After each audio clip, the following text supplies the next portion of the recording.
Welcome to the UN Brief. I'm your host, Maya Plants. Today, we interview Dr. Tawfik Jelassi. He was appointed UNESCO Assistant Director-General for Communication and Information on the 1st of July of 2021. Thank you very much, Dr. Jelassi, for accepting our call. My pleasure. Thank you for the kind invitation.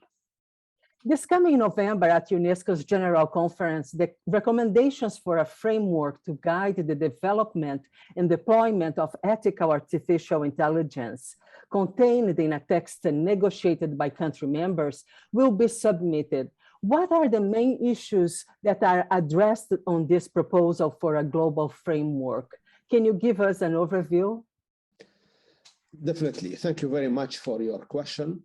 As you stated, this coming November, UNESCO will submit to its 41st General Conference a draft recommendation on the ethics of artificial intelligence.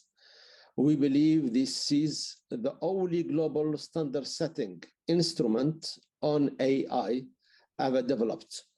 What is interesting here is that 193 member states of UNESCO were involved in negotiating the content of this recommendation that took a lot of time to reach a common understanding on AI for humanity.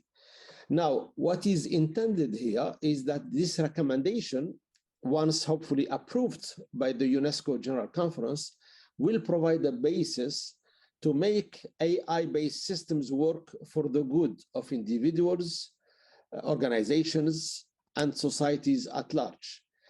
It's based on a set of values of principles, and in terms of content and the core of the recommendation, these values and principles will guide us forward for developing, deploying, and using AI-based systems, very much in respect and promotion of human rights, protection of the environment, promotion of inclusion and diversity, among others. And of course, in terms of the areas that the recommendation is intended to impact are quite far-reaching. Of course, education, research, environment and ecosystems, labor and economy, communication, information, health and well-being, gender, data policy, ethics, and human rights. So obviously, it's far-reaching in this respect. And of course, the recommendation is meant to address some domain-specific challenges, but also opportunities made possible by AI, and that we think we should seize in order to create better value and a better world. Indeed, there is so much that we are negotiating right now in different fora, the European Union, at the various UN fora. Of course, AI has great benefits to society. We've seen during the pandemic, right? But also there are issues relating to its deployment and its ethical uses. So it is amazing that UNESCO is really, taking the full scope. And UNESCO has also recently concluded an AI assessment of 32 countries in Africa. What were the top issues that surfaced? Which of these issues are common to all countries and which are unique to each? For instance, fragile countries versus countries in post-conflict stages versus countries experiencing peace process interventions. Thank you for this question. As you may know, Africa is one of the two global priorities of UNESCO, the other one being gender equality. So we do have a major focus on the African continent. To link my answer to this second question to what I said when answering your first question, UNESCO sees tremendous potential of AI beyond even economic growth.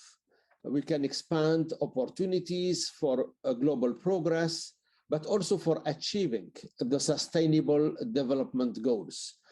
And also when we look at some of the issues in Africa, which are, as you said, some of them are very specific, we think that AI, but also technology at large, can be not only a tool to implement policies and strategies, but can be a lever, can be a catalyst for change, can be a force for social and economic development beyond being just a tool.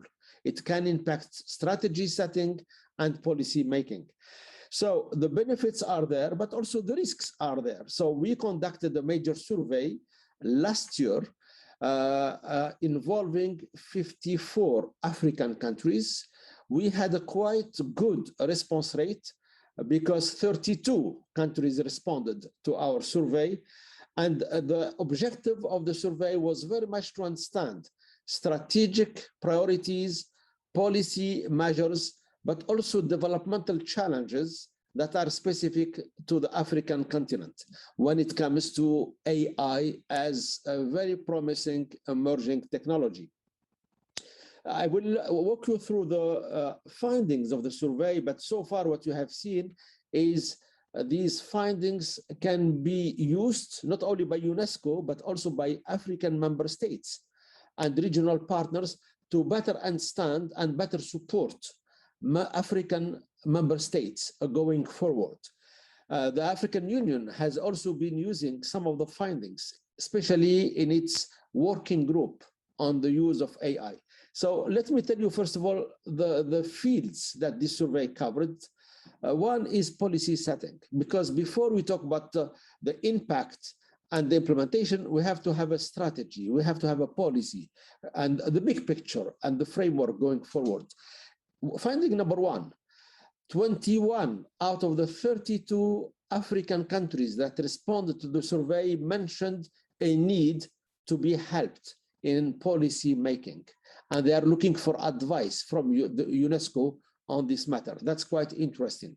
So this could include, of course, the enactment of legislation, the establishment of centers of excellence on AI, maybe developing ethical guidelines, as I mentioned earlier. So policy making in a rather broad sense. The second area where there is a need for support, as revealed by the questionnaire, is in terms of legal and regulatory framework to govern artificial intelligence. And as we know from other technologies, technologies develop at the speed of light, but setting up the legal framework related to that emerging technology takes much, much more time. So legislation has always been trailing technological advances, and the respondent countries asked for support, for help in setting up a proper legal and regulatory framework on AI governance. That's the second dimension. And this should also include ways to offset biases created by AI systems, whether it is race or gender biases, among others, but also how to avoid discriminatory treatment or discriminations which come through predictive analysis or algorithmic treatment of some data sets.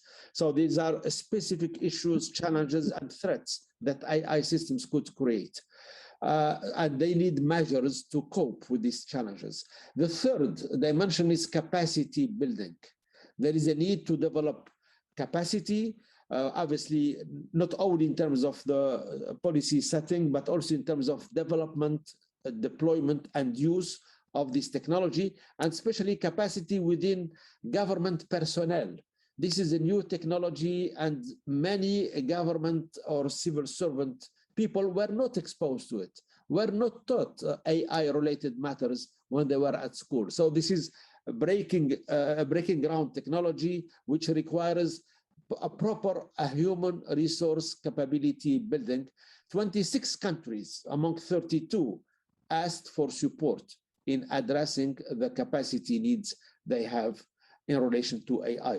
So if I summarize the priorities that we see in Africa through the survey assessing AI needs, I would say 3 key points. One, leveraging AI for economic growth, development, and digital transformation. 22 countries highlighted this. Second, upgrading education skills and training systems. 84% of the respondents mentioned this as a priority. And thirdly, facilitating AI-based research and development. 27 countries out of the 32 mentioned this as a priority area. The final part of my answer to your question, because you mentioned the specific context of Africa.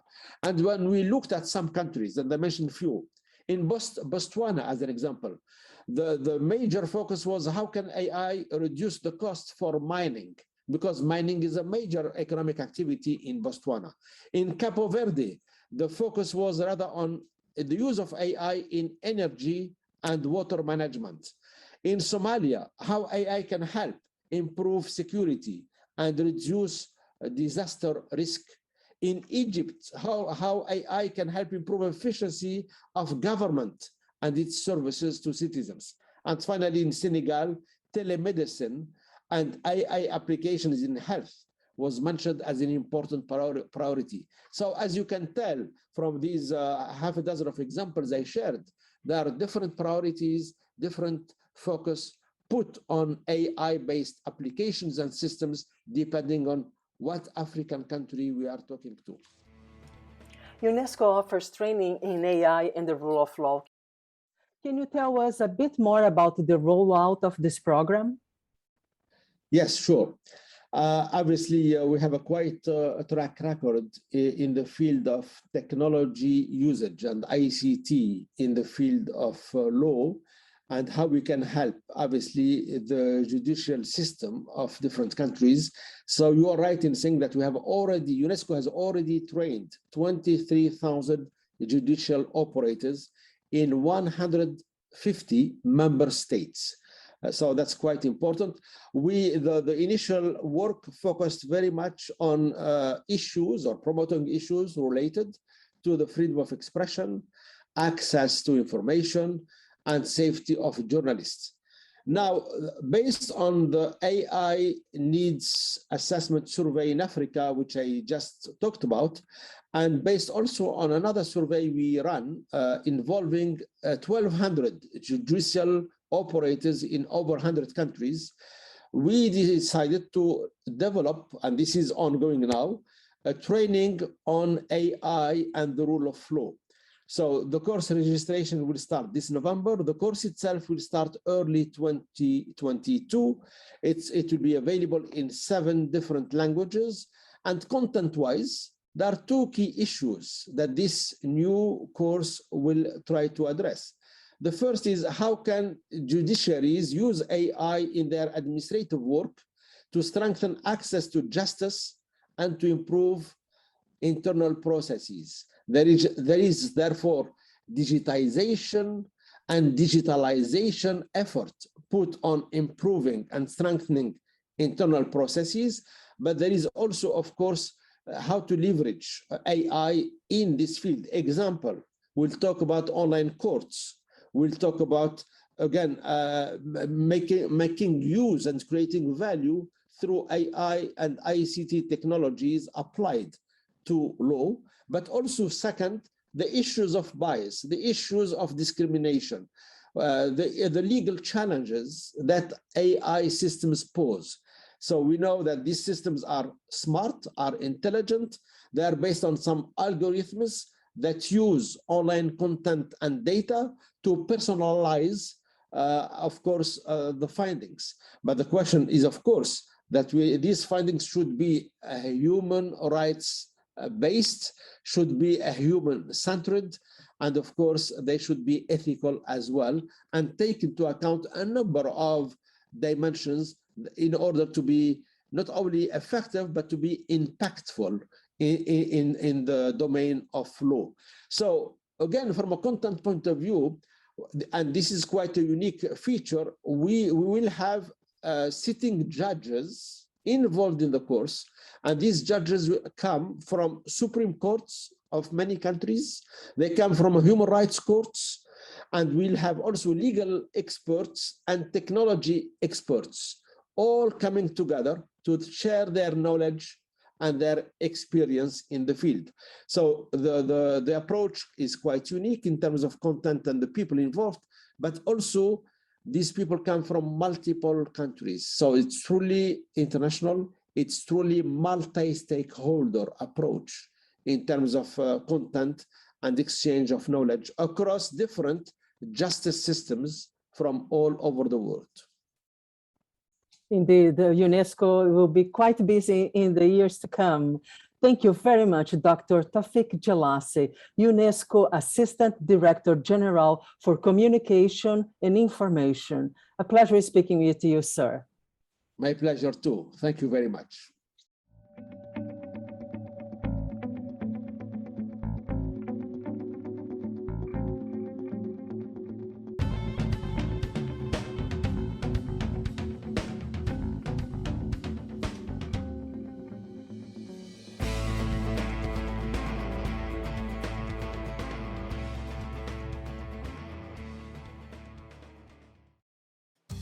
Thank you for watching the UN Brief, produced and presented by me, Maya Plants. Don't forget to subscribe to our newsletter on Substack, www.theunbrief.substack.com, and you can subscribe here too on our YouTube channel and follow us on Twitter at Maya Plants. Thank you for watching and listening. This is the UN Brief, produced and presented by Maya Plants.